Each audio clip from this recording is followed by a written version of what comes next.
Le invito a que me acompañen al primer libro de Reyes, capítulo 17, tema 3 escenarios.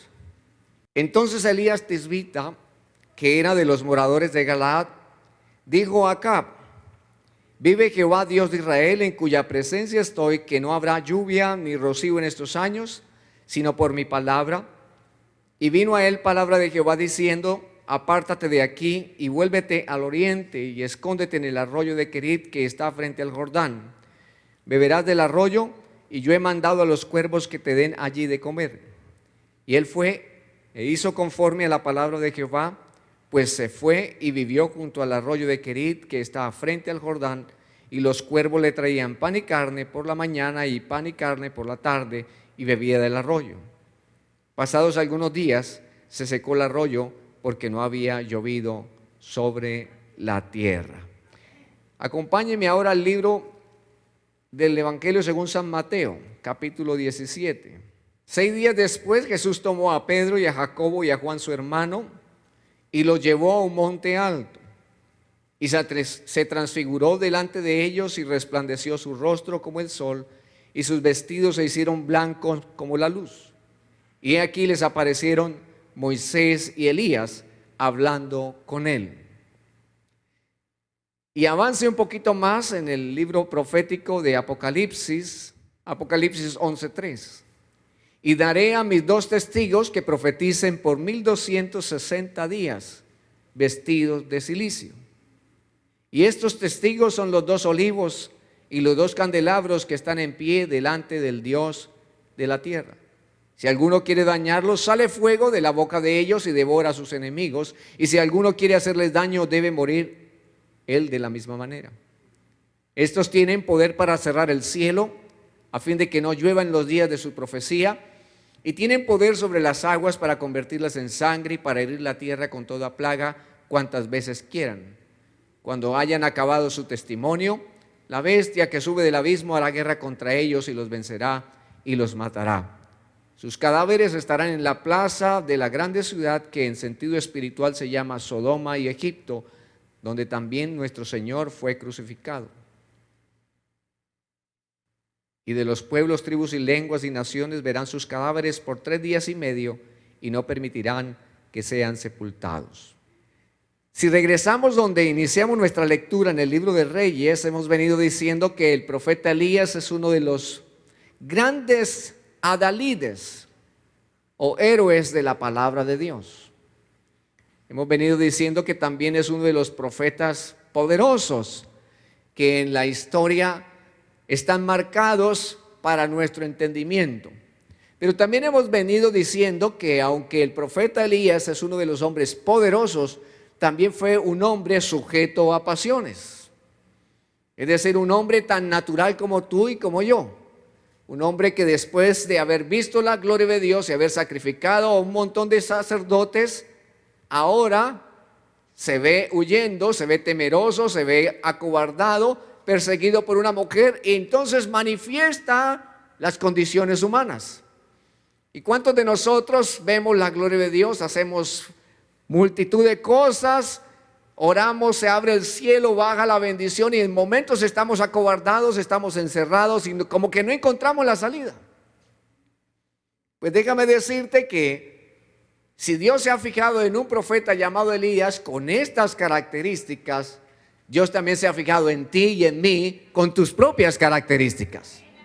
Y que tenemos que tener esa gran bendición marcada en nuestro espíritu y esa gran alegría de saber de que si Dios se ha fijado en ti es porque Dios cree en ti, a pesar de que aún no tengamos modelado perfectamente nuestro carácter. Pero una cosa hacemos, según el apóstol Pablo. ¿Qué hacemos? Proseguimos, caminamos, avanzamos hacia la meta. No importa si te has detenido en tu vida en el llamado de lo que Dios ha declarado y ha tenido ya escrito para ti. Lo importante es que te levantes y retomes el llamado, pues Él es fiel y justo, y también es poderoso y galardonador de los que le buscan. Él es el maravilloso Dios que puede usar a Elías, ha usado a Elías, lo volverá a usar y también te quiere usar a ti y a mí. Lo maravilloso de la vida cristiana es que siendo nada, o como dice el Salmo, que nos rescata del lodo, del pozo cenagoso, ahora nos levanta a estar en lugares celestiales con Cristo Jesús. Y esto debe fortalecer nuestra fe. Los tres escenarios donde se mueve Elías son, para los que están tomando nota, primer escenario, el Antiguo Testamento. Segundo escenario, el Nuevo Testamento. Tercer escenario, el escenario profético futuro. Y es que cada uno de nosotros nos movemos en los mismos tres escenarios. Cada uno de nosotros tenemos un Antiguo Testamento, un Nuevo Testamento y un escenario futuro. Cada uno de nosotros estamos llamados a trasegar, a pasar, a avanzar hasta llegar al cumplimiento del propósito de Dios en mi vida. Dígale al que está a su lado: el Señor cumplirá su propósito en ti y en mí, pues Él es fiel. ¿Cuántas veces hemos dudado de lo que Dios ha puesto en nuestros corazones? ¿Cuántas veces hemos abandonado lo que Él nos ha puesto en nuestras manos? Yo soy el primero en levantar la mano, izquierda, derecha, pie, y querer huir como Jonás. Pero tenemos que decir como el salmista: ¿a dónde huiré de tu espíritu? Si voy arriba, ahí estás. Si voy a lo profundo, ahí estás. Si voy al este o al oeste, ahí estás. ¿Cómo me he de esconder de tu espíritu? Pero Elías tenía una característica, que a pesar de sus debilidades, de sus pasiones a las cuales era sujeto por su condición humana y caída, de la cual estamos nosotros también sujetos, mas no esclavos, decía: en cuya presencia estoy. Para trasegar los tres escenarios necesitamos habitar, como dijera el salmista: el que habita al abrigo del Altísimo morará bajo la sombra del omnipotente Dios. Y diré yo a Jehová: esperanza mía, castillo mío, mi Dios, ¿en quién confiaré? Porque Él es el que te libra del lazo de cazador, de la peste destructora. Pero tenemos que buscar al Señor mientras pueda ser hallado. Podemos trasegar en nuestra vida hacia el plan de Dios solamente viviendo en su presencia. En estos tiempos es el tiempo de buscar a Dios mientras pueda ser hallado, iglesia. Porque la palabra de Dios nos enseña en el libro de Apocalipsis que Él ve a su iglesia como una iglesia gloriosa. Una iglesia que tiene que atravesar unos valles, unas etapas, correcto, pero que sigue siendo gloriosa para el Señor Jesús. Porque Él ha fijado sus ojos en ella. Porque Él la ha comprado con su precio, con su preciosa sangre, un precio muy alto. Y es ahí donde cada uno de nosotros debemos valorar el hecho de que Jesucristo nos haya comprado con precio de sangre y se haya fijado en nosotros y nos haya entregado un don, un talento, por lo menos uno, para que lo llevemos a feliz término pasando nuestras etapas. La vida cristiana es un proceso. Ser padre es un proceso. Ser iglesia también es un proceso de maduración, de crecimiento, de estabilidad, de proyección. Pero Elías aparece en el escenario abruptamente. Viene el capítulo 16 y de pronto en el capítulo 17 aparece un hombre de un talante altísimo, pero también de unas pasiones sujetas, de unas pasiones que movían su vida. Y entonces nos lo narra el Antiguo Testamento, primera fase.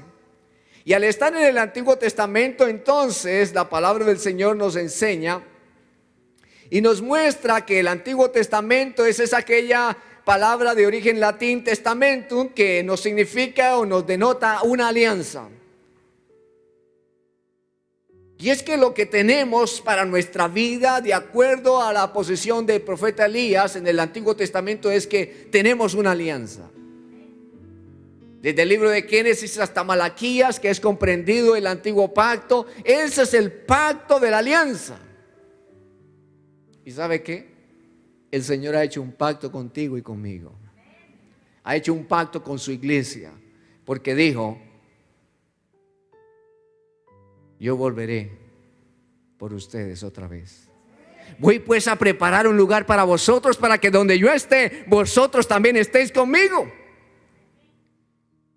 Les voy a dejar al Espíritu Santo, que son las arras de vuestra herencia. Es decir, en este negocio yo entro, yo pacto, yo pongo las arras y no las voy a perder, porque regresaré por ustedes. Regresaré por mis Elías. Regresaré por mis Marías, por mis Martas. Regresaré por aquella mujer viuda de Naín. Regresaré por la iglesia. Y tenemos que estar preparados para eso. Desde la óptica de la posición de Elías en el Antiguo Testamento, entonces se ve al Antiguo Testamento como una alianza, donde en cada uno de esos libros se muestran las promesas, promesas de fondo, promesas que apuntan siempre al Salvador Jesucristo. Porque el Antiguo Testamento es la sombra de lo que habría de venir. Así que Elías es una sombra de lo que habría de venir. Lo perfecto, Jesucristo, el Hijo de Dios. El profeta del fuego, mostrando la sombra a Jesucristo, enviando su Santo Espíritu de fuego sobre la iglesia en Pentecostés, en el libro de los Hechos capítulo 2. Y es que el Antiguo Testamento nos da sombra, nos da viso de lo que vendría, pero también nos habla de ese pacto maravilloso. Iglesia de Dios, estamos fundados sobre ciertísimas y grandísimas promesas. Si a Josué se le dijo: no temas, solamente esfuérzate y sé valiente, pues esa promesa se traslada a hoy para tu vida. Solamente esfuérzate y sé muy valiente y llega a la meta, que yo estaré contigo todos los días de tu vida hasta que yo regrese. Porque aunque andemos en valles de sombras de muerte, no temeremos mal alguno, porque tú estarás conmigo. Tu vara y tu cayado me infundirán aliento, y aderezas mesa delante de mí en presencia de mis angustiadores, y unges mi cabeza con aceite, y mi copa está rebosando. Sobre estas promesas es que descansaba el profeta Elías. No las que acabo de mencionar, porque son posteriores a Elías, sino me refiero a la confianza en la palabra de Dios. Porque usted encuentra que cuando Elías aparece y da la palabra a Acab, él vive diciendo, ¿cuáles son las palabras? Dice: vive Jehová, Dios de Israel. Eso habla de identidad. Eso habla de conocimiento de ese Dios. Eso habla del carácter de lo que ha recibido en presencia de Dios. ¿Acaso nosotros podemos tener ese carácter, ese vocabulario, esa expresividad espiritual como Elías? ¿Acaso nos portamos a la medida de decir en cada oración, en cada momento que nos ocurre en nuestra vida diaria: vive Jehová, en cuya presencia estoy? ¿O estamos viviendo o metidos en otras presencias? Tenemos que repensar nuestra vida. Tenemos que volver por la senda antigua. Si Dios pudo usar a un tisbita de una ciudad olvidada que aún no se ha encontrado, de una región de Galaad, como ya lo vimos, puede usar a un hombre, a una mujer de la ciudad de Dios. Puede usar a un hombre, a una mujer de Bucaramanga. Te puede usar. Solo cree, porque Jesús le dijo a aquella mujer: no te he dicho, mujer, que si creyeres verás la gloria de Dios. ¿Cuántos quieren ver la gloria de Dios? Tienes que empezar, tienes que volver a la senda antigua. Tienes que descansar en la palabra de Dios, en sus pactos, pero también en conocer al Señor. Vive Jehová, en cuya presencia estoy, que no habrá lluvia ni rocío en estos años, sino por mi palabra. Qué talento de autoridad de un hombre de este. ¿Y acaso nuestra autoridad en el ámbito espiritual es del mismo nivel? En el Antiguo Testamento se ven hombres con unas autoridades profundas. Moisés dice: no, yo no soy digno. El Señor lo hace digno. Y después lo vemos en una autoridad poderosa, haciendo cosas extraordinarias. Puede que te consideres no digno todavía, pero Él te ha llamado y ha puesto, fijado tus ojos para ti, te ha dicho: yo te hago digno. No es por tu fuerza, no es por tu buen nombre, no es por tus ojos azules, no es por tu chaqueta celeste, es porque yo vivo en ti. Y si yo vivo en ti, entonces, Filipenses 4:13, todo lo puedo en Cristo que me fortalece. Elías tenía un vocabulario distinto a todos. El Antiguo Testamento entonces nos lleva a pensar que cada vez que tú tomas las promesas de Dios, tu vocabulario va a cambiar. Tu forma de expresión tiene que cambiar. Y si tú tienes un hablar distinto, es porque has tenido un contenido adentro distinto. Ponga a hablar a Malión y a Kelión, dos personajes cuyos padres le dieron unos nombres de enfermizo. Todos los días lo llamaban Kelión, Malión, enfermizo. Su vocabulario era distinto, contrario a la palabra de Dios. Resultó muriéndose de enfermedad muy temprano. Cuando tú empiezas a ver y a pensar conforme a la palabra de Dios, dice: y renovaos en toda vuestra manera de pensar. Llamen las cosas que aún no son como si fuesen. Y tenemos que hacer esos ejercicios de llamar las cosas que aún no son como si fuesen. Y por el Espíritu Santo nos hace discernir las cosas para nuestra vida. Así que el Antiguo Testamento nos da palabra, nos da conocimiento de esa palabra, y al tener ese conocimiento de esa palabra podemos conocer a nuestro Señor y Salvador Jesucristo. Y al conocer al Señor y Salvador de Jesucristo en nuestra vida, entonces hay una revelación para nosotros, y al tener esa revelación podemos hablar esa revelación. Por eso cuando vienes al servicio de oración tienes algo para decir, y no solamente aleluya, aleluya, aleluya, aleluya. Tenemos esa capacidad por las promesas de Dios, y Elías lo sabía. Verso 2. Estando en la presencia del rey Acab, entonces él declara esas palabras, que por su boca y porque él está en la presencia de Dios van a ocurrir esos eventos. Pero en el verso 2 nos dice que viene a él, ¿qué cosa? Léalo en su palabra, léalo en su propio texto y subráyelo ahí. ¿Qué vino al profeta Elías otra vez? Vino palabra del Señor. Esto es muy interesante para nosotros como iglesia, y abre un gran interrogante para nosotros. ¿Cuándo fue la última vez que vino una palabra directa del Señor para ti? ¿O acaso no ha llegado? ¿O acaso nuestro Dios está colgado en un madero? ¿O acaso nuestro Dios es mudo? ¿O acaso estaremos en el lugar equivocado? El Antiguo Testamento nos enseña que Dios habla de una y mil formas. Les habló con hechos milagrosos. Les habló con aire acondicionado portátil durante todo el tiempo del desierto.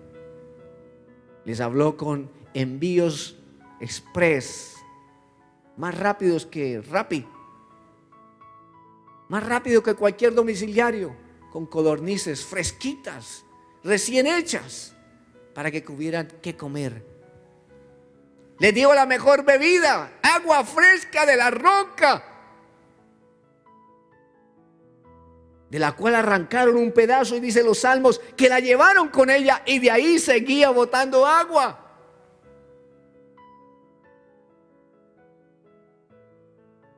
¿Acaso nosotros estamos conscientes de esto? Tenemos que ser conscientes que aún nos falta para llegar a la medida, a la estatura de aquel que nos ha llamado. Pero no es imposible. Vino a mí palabra de Jehová. Viene la palabra del Señor. Y allí donde la voz del Espíritu Santo viene para abrirte los oídos. ¿Cómo puede crecer tu fe? La fe viene ¿por qué? El relacionamiento del sustento nuestro está en la palabra, y eso nos hará que la palabra cobre vida en nosotros. Razón tenía Jesús al decir: escudriñen pues las Escrituras, porque en ella os parece que tenéis la vida eterna. Si la palabra, el sustento no está en ti, pues ¿qué vos va a venir a ti? El sustento nuestro, insisto, está en la palabra de Dios y Él viene a nosotros para hablarnos. En las meditaciones de la tarde, en los sueños de la mañana o del amanecer, pero que Él quiere hablarte, porque quiere establecer una relación contigo, conmigo, con su iglesia.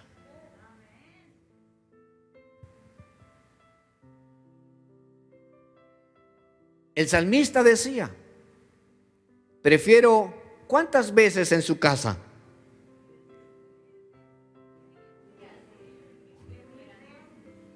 A 1000 fuera de ellos. ¿Sabe cuántos son 1000 días en años?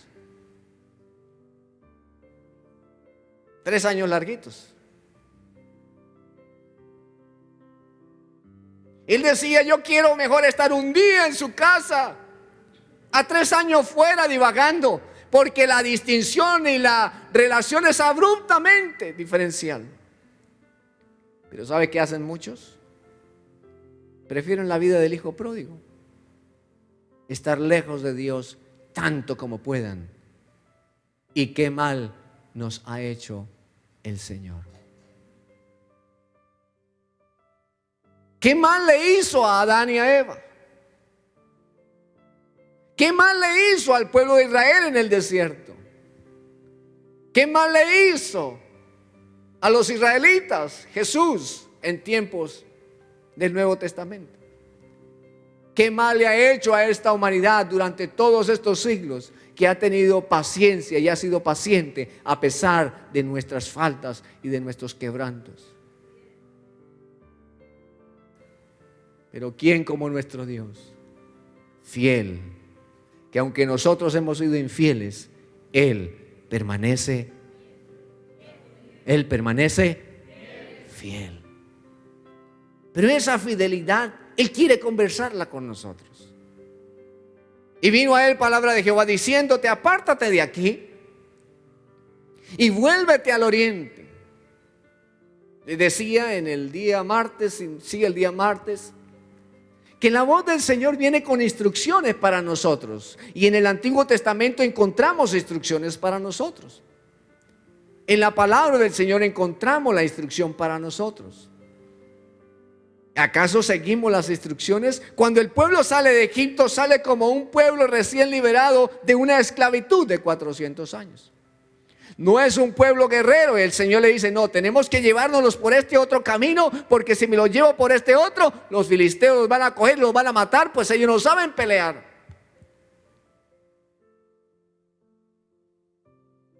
Me los llevo por este otro camino para que tengan un encuentro conmigo, me les revele. Pero enseguida de que me les revele, les voy a también a dar a conocer mi ley, mis estatutos, mis mandamientos. Y le revela el libro de Éxodo capítulo 20, nos muestra que le revela su ley y sus mandamientos a través de Moisés. Pero cuando Moisés baja del monte con estos mandamientos y estos preceptos, para que ellos tuvieran un lugar por donde trasegar, un conocimiento para el bien y para el mal, ellos están desenfocados. Porque todavía siguen con la mentalidad de sus dioses, de Anubis, de Apis, de Ibis, de más de 1200 dioses en Egipto. Ellos siguen impregnados. ¿Sabe cómo puede dejar todos sus bichos, reformar su forma de pensar y ser uno nuevo?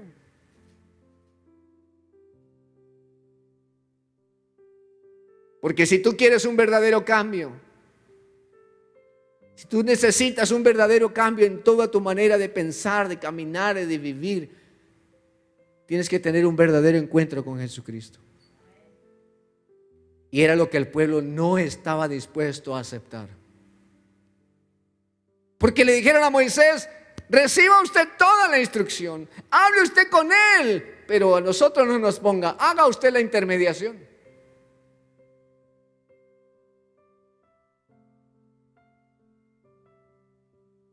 No nos ponga a nosotros directamente. No querían conocer al Dios de la vida, no querían conocer al Dios libertador, no querían conocer al Dios proveedor, no querían conocer a ese Dios que se les daba y se derretía y se sigue derritiendo en amor y en misericordia para nosotros. Y prefirieron un ídolo de oro, la provisión que el Señor les había conseguido de los egipcios. ¿En dónde iba a terminar? Porque no se necesitaba un gramo para hacer un ídolo, un becerro. O lo iban a hacer en miniatura. Desde su propio pecunio que el Señor les había regalado, lo estaban despilfarrando. ¿En qué nos parecemos hoy? ¿Será que habrá diferencia? Y todo esto lo hacemos porque mi pueblo perece por falta de conocimiento. Y sin una palabra directa de Dios, el pueblo perecerá. Por eso Él quiere hablarnos. Por eso el esposo debe estar atento a la voz del Espíritu. Por eso la esposa y los hijos deben seguir la voz del Espíritu. Por eso el esposo y la iglesia y el Espíritu dicen: ven, sí, Señor Jesús, ven. Elías había escuchado la voz y le dio una instrucción radical: apártate. ¿De dónde? Léalo en su propia escritura. ¿De dónde debía apartarse?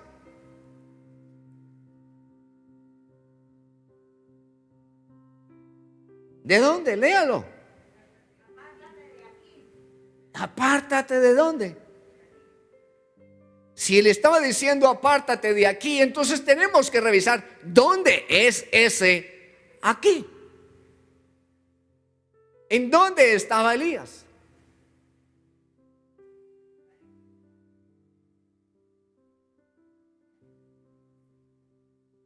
Estaba con Acab. Específicamente Acab, hijo de Onri, rey sobre Israel en el año 38 de Asa, rey de Judá. Acab, hijo de Onri, hizo lo malo ante los ojos del Señor, más que todos los que reinaron antes de él, porque le fue ligera cosa andar en los pecados de Jeroboam, hijo de Nabat, y tomó por mujer a Jezabel, hija de Baal, rey de los sidonios, y fue y sirvió a Baal y lo adoró. E hizo altar a Baal en el templo de Baal que él edificó en Samaria. Oye, ese aquí es algo terrible. Ese aquí donde vive Acab es demoníaco. Ese aquí donde vive Acab y donde está rigiendo y donde quiere reinar y donde está reinando es satánico, es idolátrico, es mentiroso, es fornicario, es adúltero, es sincretista. Adoraban a Dios y adoraban a Baal. ¿En qué nos diferenciamos en estos tiempos?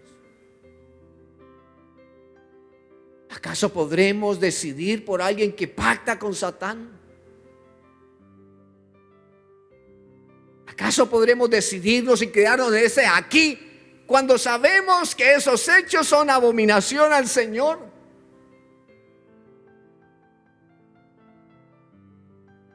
Pero el pueblo no entendía y quería quedarse ahí. Y el Señor ordena a su profeta y le dice: no te quedes aquí. Dígale que está a su lado: no te quedes aquí. Tu destino es más profundo. Tu destino es más alto. Tu destino es lugares celestiales en Cristo Jesús. Es ahí donde tú perteneces. Jesús le dijo a la iglesia y nos dice a nosotros: haced pues vosotros miradas, ¿dónde? En las cosas de arriba, no en las de la tierra. ¿Saben dónde estamos tan enredados? En las cosas de aquí. Estamos tan enredados, tan embelesados en las cosas de aquí, que olvidamos las cosas de allá. Y si tú pones la mira en las cosas de abajo, entonces dice la Biblia, a pasaje seguido, donde el orín, la polilla, ¿qué hacen? Corrompen. ¿En qué nos diferenciamos de ese momento al momento de hoy? Colombia está gritando por un cambio, y el cambio se llama Jesucristo, el Hijo de Dios. Pero necesitamos hombres y mujeres dispuestos a esto, a ser el agente transformador de una sociedad, de una familia, de un individuo en la calle, cualquiera que sea su nombre. No gente entretenida en las cosas de aquí, que están en el lugar equivocado, y le dice Dios al profeta: quítate de aquí. Ahora no es que se vaya a vivir en un claustro o se vuelva monje o monja, pero lo que sí tenemos que hacer es trasladar nuestra vida de aquí para allá.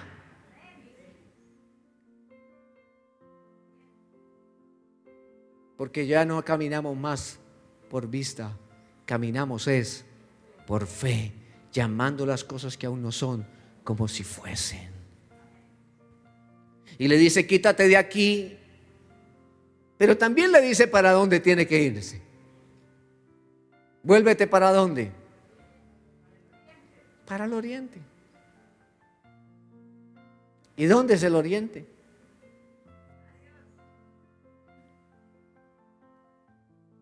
Esta casa mira al oriente. Así se consiguió. ¿Por dónde nace el sol? ¿Por dónde se oculta? ¿Por dónde nacen los días? ¿Por dónde salió la estrella que guió? ¿Hacia dónde apuntaba la puerta del tabernáculo? ¿Y de dónde vendrá nuestra salvación? Del Señor Jehová, que hizo los cielos y la tierra. El oriente, aunque es un punto cardinal que hemos denominado aquí humanamente para podernos ubicar geográficamente, nos denota elementos espirituales más profundos. Nos denota de dónde es que nacemos. Nos denota de dónde sale nuestro sol de justicia. Nos denota de dónde viene nuestra dirección. Nos denota de dónde es que viene nuestro socorro. Nuestro socorro viene de Jehová, que hizo los cielos y la tierra. Yo no soy de aquí, yo me voy para el oriente a apuntar a la adoración del templo santo de mi Dios, a buscar la dirección de Él, a buscar algo distinto. Pues no soy de aquí, no soy de allá. Para los que entendieron, entendieron.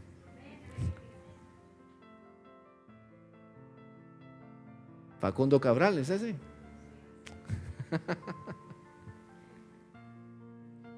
Vuélvete al oriente y escóndete en el arroyo de Querit, que está frente al Jordán, y beberás del arroyo, y yo he mandado los cuervos que te den allí de comer. Y él fue e hizo conforme a la palabra de Jehová, pues se fue y vivió junto al arroyo de Querit, y que está frente al Jordán. Y los cuervos le traían pan y carne mañana y tarde, y bebía del arroyo. El Antiguo Testamento también, este escenario nos muestra a nosotros nuestro lugar donde debemos ir, pero también en dónde está nuestro escondedero. Y hay un cántico también muy reciente. ¿Se acordó, no, hermana Esther? Bueno, dígamelo. Mi escondedero y mi refugio lo eres tú, bendito Jehová. ¿A dónde correrá el justo y librado será? A la torre más alta. ¿A quién tengo yo en los cielos sino a ti? Alzaré mis ojos a los montes. ¿De dónde vendrá mi socorro? Mi socorro viene de Jehová, que hizo los cielos y la tierra. Escóndete en Él, iglesia. Corre a ven a sus brazos, escóndete aún en el momento más difícil, en el momento más tranquilo, escondámonos en Él, pues Él es la roca eterna, inconmovible, la piedra principal del establecimiento del edificio, la piedra angular, Jesucristo, el Hijo de Dios. Escóndete en el arroyo de Querid. Un arroyo es un caudal de agua. Un caudal de agua muy corto, pero con una constante de agua. ¿Y de qué nos habla esto? Que Él permanece fiel. Él es manadero de aguas vivas en medio del desierto. Y tú puedes ir a Él, doblar tus rodillas y tomar agua de la fuente directamente. Pues Él dijo, yo soy la fuente de agua viva. Si tú te escondes en ese arroyo, si tú te escondes en ese caudal, entonces algo puede pasar en tu vida. El hombre puede pasar sin comer, ¿sabía usted? Pero no sin beber. Qué curioso que el Señor se diga de sí mismo, yo soy el agua de vida. Yo quiero beber de sus aguas. Yo quiero esconderme en ese río de manadero de aguas profundas para mi ser. Escóndete en el arroyo de Querid. Ahora, ¿qué traduce Querid? Y vamos a terminar y vamos a ver las otras fases en otros encuentros que tengamos. ¿Qué nos traduce Querid? Querid traduce desfiladero o corte o garganta. Es decir, que este arroyo estaba en un precipicio, en un desfiladero o en un corte de la montaña. Y él tenía que irse a esconder ahí precisamente. Tenía que hacer un corte con las cosas. ¿Sabe a qué nos ha llamado el Señor? El Señor nos ha llamado a santidad, porque sin santidad nadie verá al Señor. Tenemos que hacer cortes en nuestra vida. Y dice la palabra del Señor que ¿qué comunión hay la luz con las tinieblas? ¿O puede una boca hablar dos clases de aguas? ¿O puede de una misma fuente hay agua limpia y agua sucia? Elías era de una sola pieza. Elías había acudido a Jesucristo y se había identificado con Él y sabía que si se escondía en ese arroyo estaría con cortes definidos en su propia esencia, en su propia vida. ¿Cuánta falta nos hace que como iglesia tengamos no cortes religiosos, sino cortes definidos? Lo que es la verdad, dígale sí y no a la mentira. Pero pensamos que el que es fornicario es mucho más pecador que el que dice una mentira, cuando en el libro de Apocalipsis dice la lista de aquellos que no heredarán ni entrarán en el reino de los cielos están los mentirosos. ¿Y qué decir de los ladrones? Porque no solamente son ladrones aquellos que roban objetos, sino que roban el espacio y el tiempo que se merece el Señor. Tenemos que ser de una pieza y mantener cortes en nuestra vida, definidos. En el arroyo de Querid, que está frente al Jordán, y Jordán traduce el que baja o el que desciende. ¿Sabe qué dijo Juan el Bautista? Es necesario que yo mengüe, baje, descienda, para que Él crezca en mí. Si hemos de ser hombres cambiados, transformados, tendremos que morir a nuestros egos. Hemos de morir a nuestros propios deseos. Y no que con esto se corten las aspiraciones o sueños que Dios ha depositado en nosotros, sino que se ordenarán en la prioridad de lo que Dios quiere para nuestra vida. Pero Él no usará a aquellos que quieran permanecer en el orgullo y en la autosuficiencia. ¿Por qué? Porque 3 cosas abomina el Señor, y aún 7: la lengua mentirosa, los ojos altivos y las manos derramadoras de sangre. El apóstol Pablo dijo acerca de las escrituras del Antiguo Testamento en la segunda carta de Timoteo, que ellas imparten sabiduría y salvación, que son inspiradas por Dios, que son útiles para enseñar, refutar, corregir o instruir en justicia. Y esa palabra viene a nosotros para que nos haga ese trabajo en nuestra vida. El llamado de Dios existe y está sobre ti. Eso es algo que no puedes olvidar. Por más que quieras ir como Jonás, está sobre ti. Ahora dependemos en ponerlo por obra, por acciones, porque Bucaramanga necesita convertirse en la ciudad de Dios, uno a uno. Cierra tus ojos, levanta tus manos al cielo.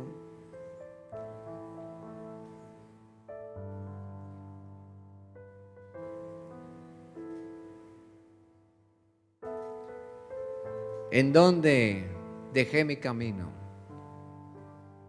¿En qué momento me extravié?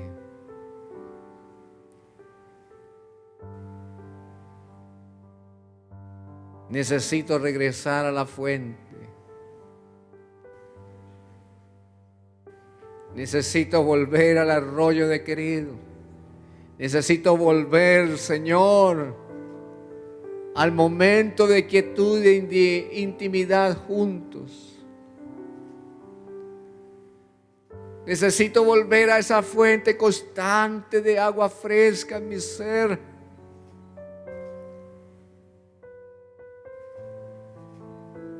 Necesito descender de mi caballo y ser más sencillo y humilde de corazón. Necesito reconocerte más en mi vida. Necesito hacer las paces nuevamente contigo, Señor. Vuélvete en amistad con Él. Vuélvete. Y vendrán tiempos nuevos y de refrigerio para nuestras almas.